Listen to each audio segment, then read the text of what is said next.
ጤና ይስጥልን። ይህ የፈጠነ ሚዲያ ነው። የሰዓቱን ዜና ይዘን ቀርበናል። ከዜናዎቹ ጋር ፈጠነ ጌታው ነኝ።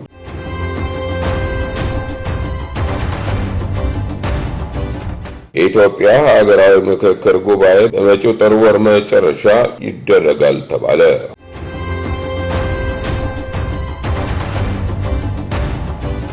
በአዲስ አበባ ቤታቸውን ያላሳደሱና ግራጫ ቀለም ያላስቀቡ ነዋሪዎች የውሃና የመብራት አገልግሎት አታገኙ መባላቸውን ተናገሩ።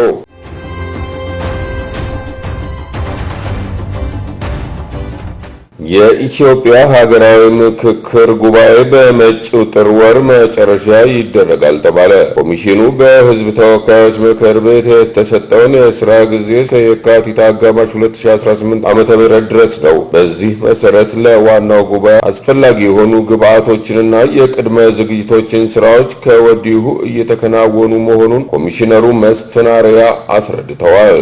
በትግራይ ክልል የተሳታፊዎች ልየታ፣ የአጀንዳ ማሰባሰብ እና ተወካዮችን የማስመረጥ ስራዎች ቅድመ ዝግጅት በያዝነው ሳምንት እንደሚጀመርና የምክክር ስራውን እስከ ታህሳስ 30 ቀን እንደሚጠናቀቅ አቅጣጫ ተቀምጧል ሲሉም ነው የተናገሩት።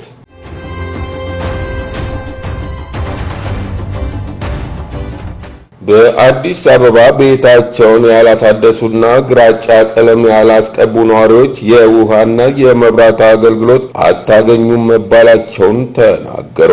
በአዲስ አበባ የተለያዩ አካባቢዎች የቤታቸውን አጥር ያላደሱና ግራጫ ቀለም ያልቀቡ ነዋሪዎች የመብራትና የውሃ አገልግሎት አታገኙም ተብለናል ሲሉ መናገራቸውን ፎርቹን ተዘግቧል። ከሚኖሩበት ቀበሌ በመጡ የመንግስት ኃላፊዎች በሀገር ደረጃ እየተሰራ ካለው የኮሪደር ልማት ጋር ተያይዞ ነዋሪዎች አካባቢያቸውን ማስዋብ አለባቸው የሚል መመሪያ እንደተሰጣቸው ዘገባው አመላክቷል። ለነዋሪዎቹ ከተሰጣቸው መመሪያዎች ውስጥ ሁሉም የመኖሪያ ቤቶች አጥር በተመሳሳይ መልኩ ግራጫ ቀለም መቀባት ያለባቸው ሲሆን ከዚህ የተለየ ቀለም መጠቀም እንደሌለባቸው ተገልጾላቸዋል።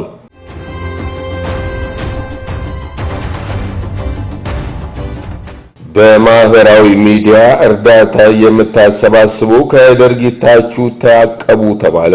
የኢትዮጵያ አደጋ ስጋት አመራር ኮሚሽነር ሽፈራው ተክለማርያም እንደተናገሩት ህወሓት የዓለም አቀፉን ማህበረሰብ ትኩረት ለመሳብ በትግራይ ክልል በመጠለያ ጣቢያዎች ለሚገኙ ወገኖች የሚቀርብን ሰብአዊ ድጋፍ በመጠቀም ድራማዊ ፕሮፓጋንዳ እያስተጋባ መሆኑንም አስረድተዋል። የህወሓት ቡድን በትግራይ ክልል ሰብአዊ ድጋፍ ተደራሽ እንዳይሆን በማስተጓጎል ድጋፉን ከችግረኛ ዜጎች በመንጠቅ ዳግም የህዝብ ጠላቱን እያረጋገጠ ነው ሲሉ ተናግረዋል። በሌላ በኩል ኮሚሽኑ የድጋፍ ጥሪ ባላቀረበበት ሁኔታ በማህበራዊ ሚዲያ አማራጮች በቡድንም ሆነ በተናጠል የሚደረጉ የድጋፍ ማሰባሰቢያ ዘመቻ የአሰራር ስርዓትን የጣሱ ህገወጥ አካሄዶች መሆናቸውን ጠቅሰዋል። በዚህም የተለያዩ ማህበራዊ ሚዲያ አማራጮች በመጠቀም ሰብአዊ ድጋፍ በማሰባሰብ ላልተገባ ዓላማ እያዋሉ የሚገኙ አካላት ከድርጊት ታቸው ሊታቀቡ እንደሚገባ አሳስበዋል።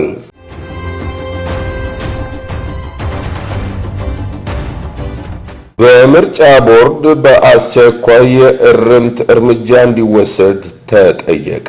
የኢትዮጵያ ብሔራዊ ምርጫ ቦርድ በኮንቶማ ህዝቦች ዴሞክራሲያዊ ፓርቲ ላይ የክልሉ የጸጥታ አካላት ጫና እያደረጉ ይገኛሉ ብሎ የክልሉ መንግስት አስቸኳይ የእርምት እርምጃ እንዲወስድ አሳስበዋል። ቦርዱ ባወጣው መግለጫ እንዳሳወቀው የፓርቲው መስራቾች ፓርቲ ለመመስረት የሚያስፈልጉ ሁሉንም ህጋዊ ሰነዶች አሟልተው የመስራች ጠቅላላ ጉባኤያቸውን ጥቅምት 30 ቀን 2018 በማዕከላዊ ኢትዮጵያ ክልል ቡታጅራ ከተማ እንደሚያደርጉ ቦርዱ ማሳወቃቸውን ተከትሎ ቦርዱ ለክልሉ መንግስት አስተዳደርና ሌሎች የሚመለከታቸው አካላት የጸጥታ ድጋፍ እንዲደረግላቸው የትብብር ደብዳቤ መጻፉን አስታውቋል። ይሁን እንጂ የክልሉ የጸጥታ አካላት ጉባኤ መደረግ የማይቻልበት ሁኔታ በጽሁፍ ለቦርዱ ሳያሳውቅ ከተማዋ በኮማንድ ፖስት ስር ትገኛለች በማለት ጉባኤው እንዳይደረግ መከላከላቸውንና የፓርቲውን አባላት በቁጥጥር ስር ማዋላቸውን ቦርዱ ባወጣው መግለጫ ጠቅሷል።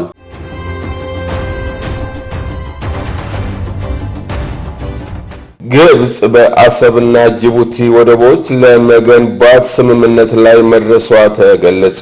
ግብጽ የአፍሪካ ቀንድ አካል ከሆኑት ኤርትራና ጅቡቲ ጋር ወደቦችን ለመገንባት ስምምነት ፈጽማለች። እንደ ዘገባው ይህ ስምምነት ግብጽ በአባይ ወንዝ ጉዳይ በገባችበት ውዝግብ በኢትዮጵያ ላይ እያካሄደች ያለው ጫና አንዱ አካል ነው። ቅርበት ያላቸው ምንጮችን በዋቢነት የጠቀሰው ዘገባው ግብጽ እምብዛም የሚዲያ ሽፋን ባልተሰጠውና ባልተወራለት መንገድ ከሁለቱ ሀገራት ጋር የፈጸመችው የስምምነት ፊርማ የኤርትራውን አሰብ ወደብንና የጅቡቲውን ዶራሌ ወደብን አቅም ማሳደግ የሚል መሆኑን አስረድተዋል። ሁለቱም ወደቦች በቀይ ባህር ደቡባዊ ክፍል ባብ አልመደብ ሰርጥ አቅራቢያ የሚገኙ መሆናቸውን የጠቀሰው ዘገባው ጅቡቲና ኤርትራ የኢትዮጵያ ጎረቤቶች ከመሆናቸውም በላይ ኢትዮጵያ ሸቀጦችን የምታስገባው በዶራሌ ወደብ መሆኑን አውስተዋል።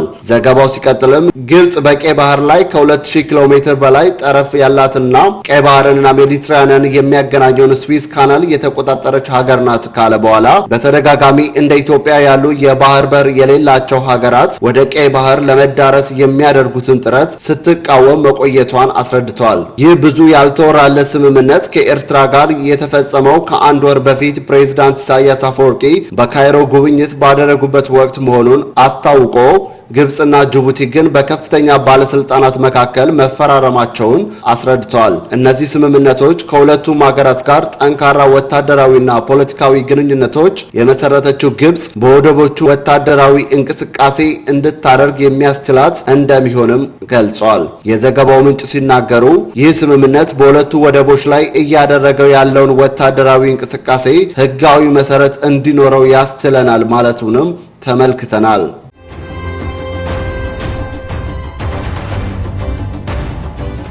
በናይጄሪያ መስጊድ ላይ በደረሰ ፍንዳታ የበርካቶች ሕይወት አለፈ። በሰሜን ምስራቅ ናይጄሪያ ሜድጉሪ በተሰኘ ቦታ የአመሻሽ ጸሎት ላይ ነው ፍንዳታው የደረሰው። በትንሹ 7 ምዕመናን ሕይወታቸውን ሲያጡ በውል ቁጥራቸው ያልታወቁ ሰዎች ቆስለዋል ሲሉ አርቲ ዘግቧል።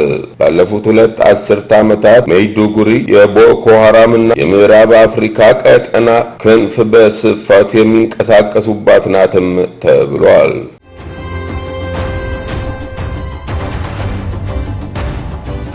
ውድ የፈጠነ ሚዲያ ተከታታዮቻችን የሰዓቱ ያልናቸው ዜናዎች በዚህ አበቁ። በሌላ መረጃዎች እስከምንገናኝ በያላችሁበት ሰላም ቆዩን እያለን የፈጠነ ሚዲያን ላይክ፣ ሼር፣ ሰብስክራይብ በማድረግ ቤተሰብ ይሁኑን። ጤና ይስጥልን።